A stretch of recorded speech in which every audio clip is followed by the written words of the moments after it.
Students, आज हम लोग चैप्टर 4 कंप्लीट कर चुके हैं। विविध एक्सरसाइज बचा है। विविध एक्सरसाइज में सब कुछ जो भी है वो तुम लोग करना।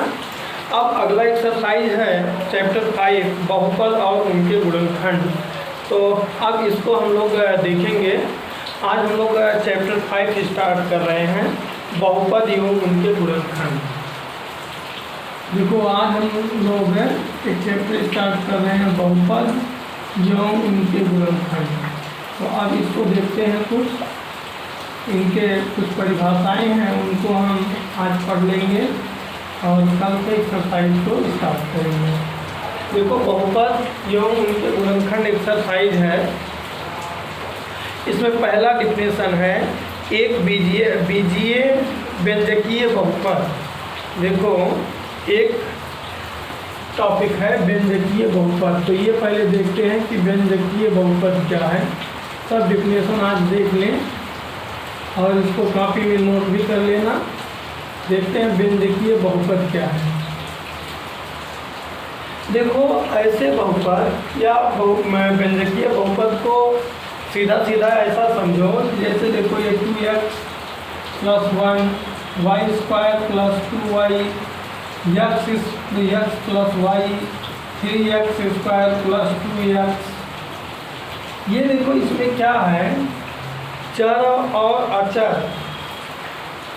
ये देखो, चर और अचर धन ऋण गुणा के साथ जुटे हुए कि नहीं। जैसे मान लो यहाँ ऋण है, देखो तो यहाँ पर देखो 2x यहाँ गुणा हुआ है, -1 घटा हुआ है। मतलब चर और अचर या केवल चर या केवल अचर, ऐसा जो रिलेशन बनता है, ये व्यंजक कहलाते हैं। क्या कहलाते हैं? व्यंजकीय बहुपद कहलाते हैं। इसमें दो या दो से अधिक बहुपद जुड़े हों, जोड़ से घटाना से,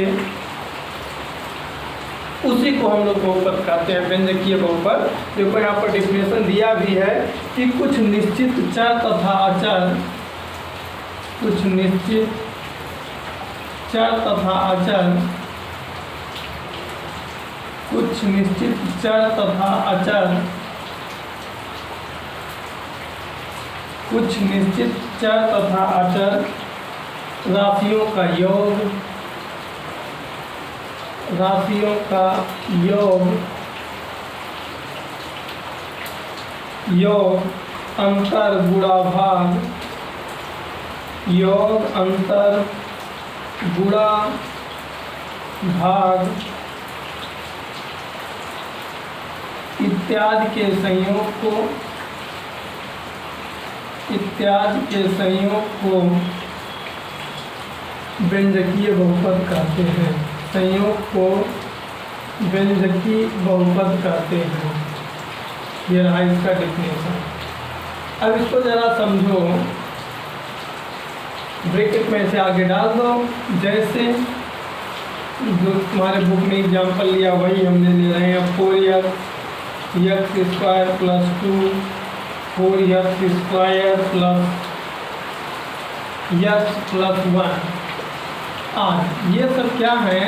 व्यंजकीय बहुपद के एग्जाम्पल है। इसमें देखो क्या है, 4 को गुणा x में हुआ है, देखो गुणा हुआ है कि नहीं। यहाँ देखो x² के साथ 2 जोड़ा गया। मतलब जहाँ पर जोड़ घटाना गुणा भाग सब के साथ, जोड़ घटाना गुणा भाग सब के साथ कोई हो, मतलब इनमें से कोई, उनके साथ जो चर और अचर आपस में मिले रहते हैं, उन्हीं को हम व्यंजकीय बहुपद कहते हैं। या ऐसे कहें, चर और अचर सब मिलकर आपस में धन ऋण गुणा भाग आदि के साथ मिलकर जो बनाते हैं, उसे हम बहुपद व्यंजकीय कहते हैं, व्यंजकीय बहुपद कहलाते हैं। तो देखो, अब ये तो व्यंजकीय बहुपद हो गया। अब हम लोगों के टॉपिक इस चैप्टर में कुछ बहुपद के बारे में पढ़ना है, उसके बारे में देख लो। पहले हम डिफिनेशन लिखा दें, फिर समझाएं। जैसे देखो, हम लोगों को एक पदीय द्विपदीय बहुपदों से संबंधित परिभाषाएं लिख लो। पहले बहुपदों से संबंधित बहुपदों की परिभाषाएं।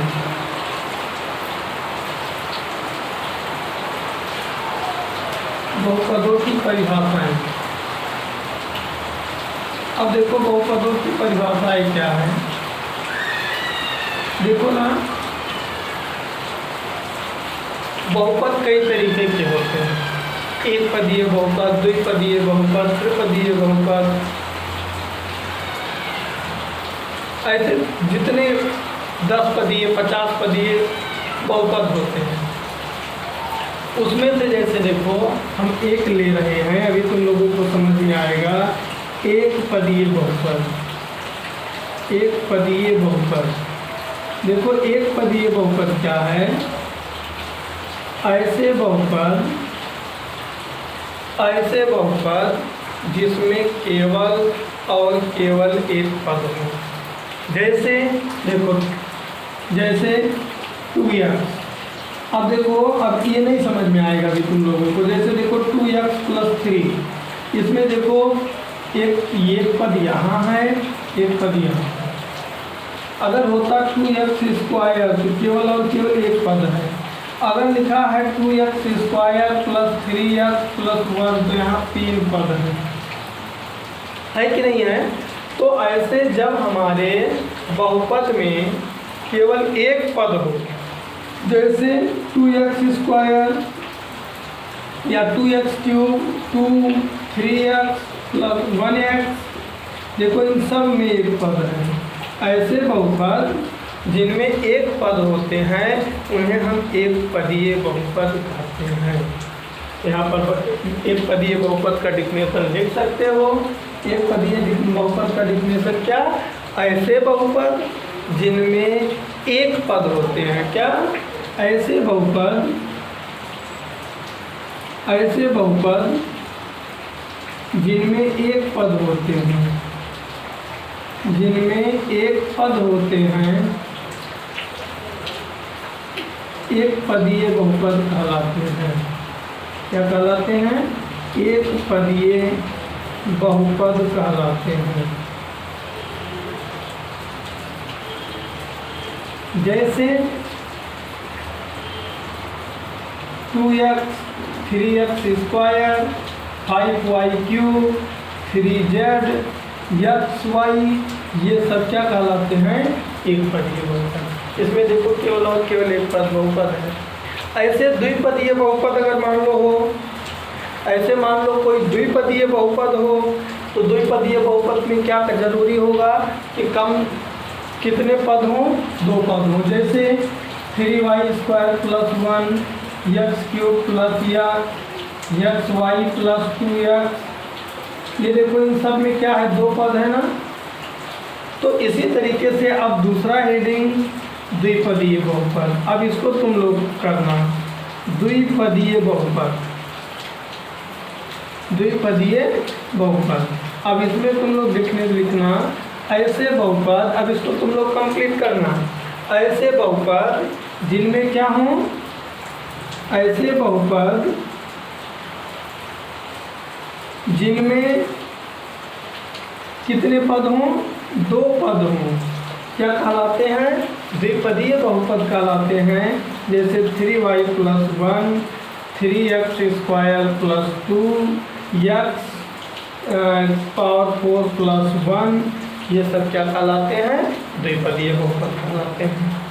अब इसी तरीके से त्रिपदीय बहुपद को तुम लोग लिखना। ऐसे 3 पदीय 4 पदीय होते हैं, ये कर लेना। इसके बाद हमको 2 बहुपद के बारे में और बताना जरूरी है। इसके बाद हमको 2 पद के बारे में और बताना, बहुपद के बारे में बताना जरूरी है, शून्य बहुपद और अचर बहुपद। तो अब देख लो शून्य बहुपद और अचर बहुपद क्या होते हैं। एक पदीय लिखना, द्विपदीय, त्रिपदीय। इसके बाद चौथा बहुपद का नाम लिखना शून्य बहुपद। लेकिन यहाँ पर यह भी ध्यान दो, त्रिपद ऐसा नहीं है कि 3 पदीय बहुपद के आगे बहुपद नहीं होते हैं। अगर 4 पद है तो 4 पदीय होगा, 5 पद, मतलब जितने पद उसमें होंगे उतने पदीय बहुपद होगा। देखो शून्य बहुपद है, वे बहुपद होते हैं जिनमें पदों की संख्या शून्य हो। तो सोचोगे ऐसा कौन सा बहुपद होता है ये जिनमें पद शून्य हो। जैसे देखो ये लिखा है यक्स ना, ये एक पदीय बहुपद है, 0 से गुणा कर दो। अब कोई पद है तो देखो इसका शून्य बहुपद का डिफिनेशन हम लिखेंगे, ऐसे बहुपद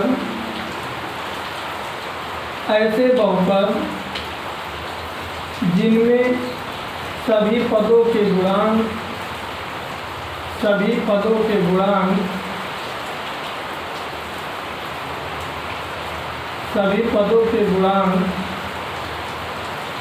शून्य हो, शून्य बहुपद कहलाते हैं।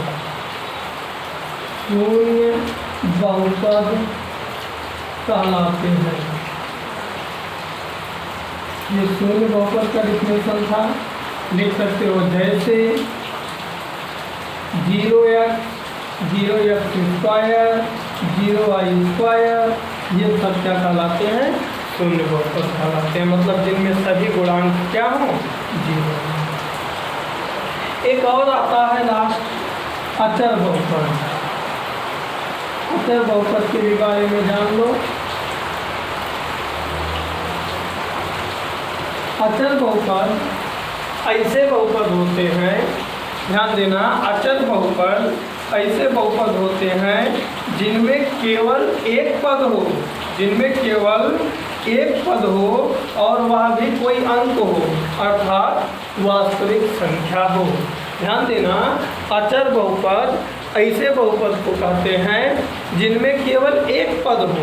देखो अचर बहुपद ऐसे बहुपद को कहते हैं जिनमें केवल एक पद हो और वह भी कोई संख्या हो, जैसे 3, 2, √2, 3√2, 4 या 4√6, ये सब अचर बहुपद कहलाते हैं। देखो इनकी खासियत क्या है? इनकी खासियत ये है कि इसमें पहला तो एक पद है, इसमें पहला काम एक पद है, और वह पद भी कैसा है? कोई अंक है। वह पद भी कैसा है? कोई अंक है। तो अचर बहुपद का डिफिनेशन लिख सकते हो, ऐसे बहुपद जिनमें केवल एक पद हो, वह भी क्या हो? कोई वास्तविक संख्या हो। क्या हो? वास्तविक संख्या हो, अचर बहुपद कहलाता है। क्या कहलाता है? अचर बहुपद कहलाता है।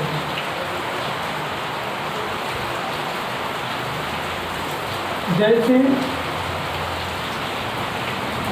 3, 2√3, 7, 7√9, 11, ये सब क्या कहलाते हैं? अचर बहुपद कहलाते हैं। इतने परिभाषाओं को तुम लोग देखो, समझो, तब अब हम इन पर आधारित कुछ क्वेश्चंस कराएंगे।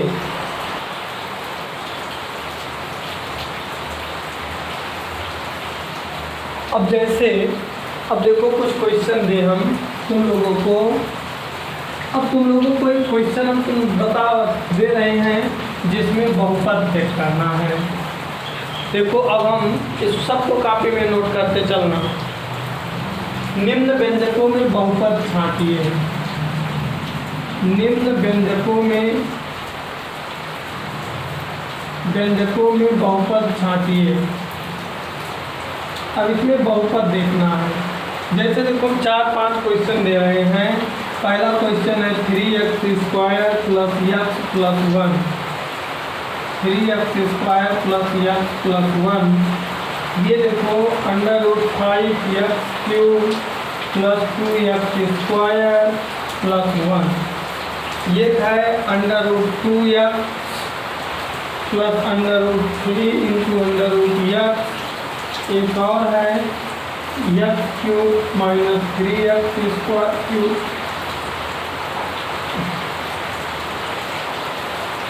देखो हम बहुपद के बारे में तुम लोगों को सब मिला जुला के क्या बताए। बहुपद वे होते हैं जिनमें दो या दो से अधिक पद हों। अभी तक हम जो तुम लोगों को समझाए, ध्यान देना, अभी तक हमने जो कुछ तुम लोगों को समझाया उसमें अगर देखें तो ये पता चलता है कि वे सभी व्यंजक जिसमें दो या दो से अधिक पद हों बहुपद होते हैं।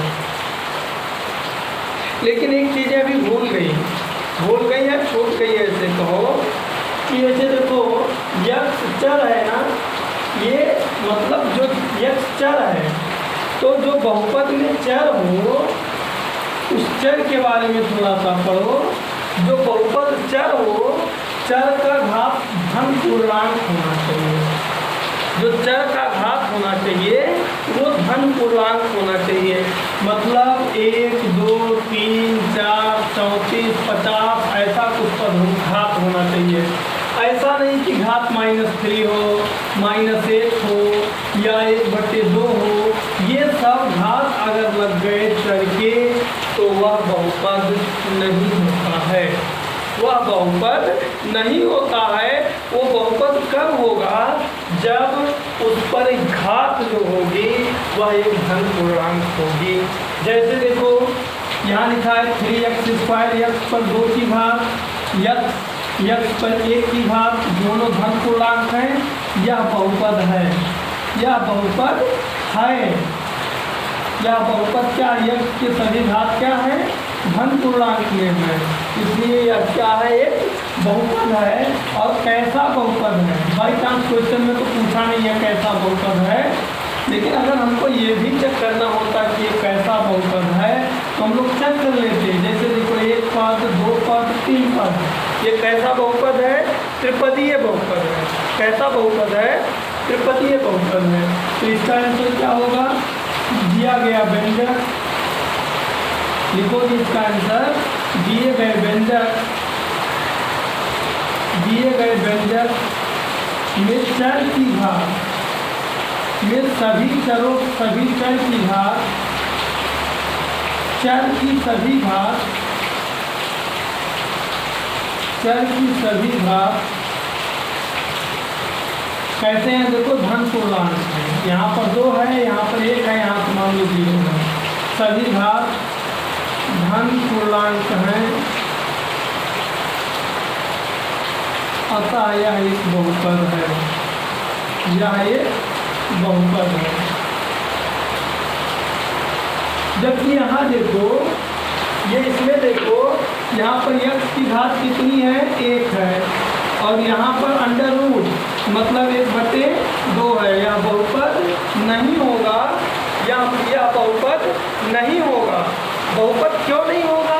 क्योंकि देखो यहाँ x की घात तो 1 है, यहाँ x की घात तो 1 है, लेकिन यहाँ 1/2 है। लिखोगे दिए गए व्यंजक में